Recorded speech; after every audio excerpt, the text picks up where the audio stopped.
You thought the challenge was over. No, my friends, I'm just a big believer of not posting videos unless I got something to say. That's not always true, but at least with the challenge series, that is true. How's it going, guys? I'm Aaron Baker from Phone Dog, and I've got the 22-day challenge ready to go with the Apple iPhone 5. It's day 22. What have I found? What do I like? What don't I like?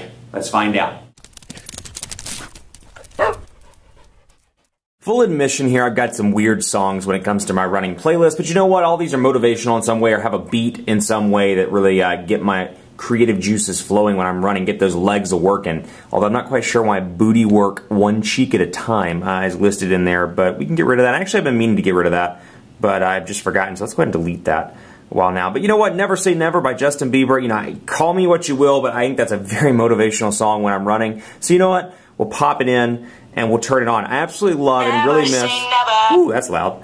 I really miss the overall look and feel of the music player on iOS. And this is something, even as late as I am in the challenge, I'm finding this really useful when I'm running. Couple things. One, I'm finding that the battery drain overall when doing any sort of media stuff. You know, I'll go for an hour-long run, I'll listen to music the entire hour, and I'm only losing a couple of percentage points when it comes to the battery, as opposed to something like the Galaxy S3, which I've been working with, and I lose a little bit more when it comes to the media player. I also like the overall look and feel of this media player. I can customize it a little bit better. I prefer it to the look and feel of the Android media player, both in stock form and kind of what the user interfaces have done, like TouchWiz and Sense. I still kind of prefer this overall look and feel. What I don't like, though, is, so take a look at my playlist. For example, the next song on my playlist is, for whatever reason, Elton John. I know you guys are laughing on YouTube. I can't wait to see the comments with this. But for example, so Elton John's the next song on the playlist, but when I turn it sideways, Elton John is not the next song in landscape mode. It's a Kanye West song. So I wish they could do it in the landscape mode and it would make the previews in landscape mode be the actual playlist that I'm on, in this case,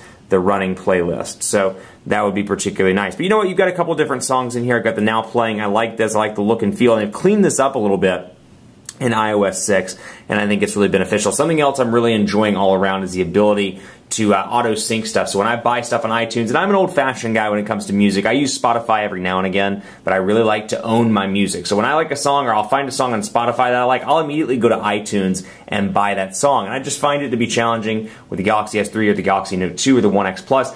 You know, there's double twists. I mean, don't get me wrong, there are alternatives to bring your music over, but this is still something where Android really struggles. Not to say I'm still an Android person when it comes to my day-to-day use. I enjoy the email capabilities of Android, but we're talking about stuff that I don't care for on Android. I still think the music experience isn't quite up to par with the auto-sync stuff. Granted, you're dealing with closed ecosystems here. You're dealing with iTunes and, of course, the iPhone, which Apple owns both of those, so it's a little bit easier to close that ecosystem as opposed to something like Android or a Samsung device or an HTC device, and then trying to bring in like double twist. I mean, there's no real closed ecosystem there. You've got a bunch of different ways your music's coming in, and that's something to keep in mind when you're looking at this. Other things, you know, the 4-inch screen, really kind of used to the overall screen size now, and I miss the body of this device. The overall build quality of this device is slick, and that's something I really miss. I'm going to take it out of the case so you can take a look at the build quality. Obviously, you know what an iPhone 5 looks like, but this is something that's really impressive to me. I would love to see an Android device around this size. I get people on Twitter asking me all the time, you know, why don't they make a device that's like 3.7 or 4 inches like this? I have a really hard time getting it out of the case.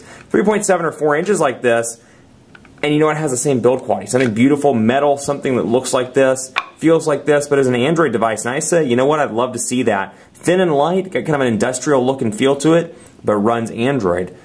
Should be the best of both worlds for a lot of different people. I miss the overall build quality of this a lot, and that's something that I'm finding that as I get into this, you know what, there are things I miss about Android every single day. This thing is not as robust of an email machine for me as Android is, given the fact that most of our email accounts, the Phone Dog email account, my personal email, and emails of other addresses that I have in my address book are much easier to use on Android, obviously because of the Gmail integration. That said, very impressed with the overall design on this. I also like little things like the ability to come in here and tap to tweet. I know it sounds dumb, but I'm finding that particularly useful. Little widgets like that are kind of nifty. Obviously, you can put widgets on the home screen on Android, and that's going to be the answer that most people are going to tell me with that. But I like the fact that it's in the little notifications area, and I like the fact that I can either tweet from my work account or my personal account, which is at Aaron C. Baker, and I can tweet stuff out. So you know what, if I'm tweeting something kind of personal, Aaron C. Baker is the account to tweet it from, and you can take a look at it there. But if I'm tweeting for something for work, I'm going to tweet something about phones probably, so I can tweet it from Phone Dog Aaron. So easy transitions between those two, and of course kind of same thing with Facebook over here. And I have it on airplane mode in case you're wondering, because I don't get text messages or emails rolling in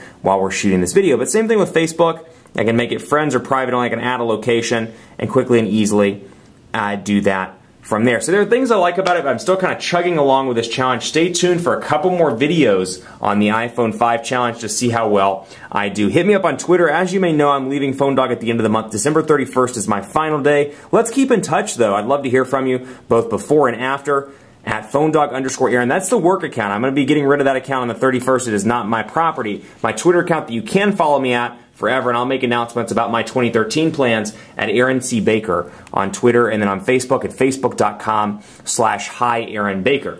Don't tune out to Phone Dog, though. I'm super excited. They've got a lot of different exciting plans in the works for 2013, so be sure to follow them as well at facebook.com/PhoneDog. Stay tuned for more on my Apple iPhone 5 challenge on PhoneDog.com. I'll see you next time.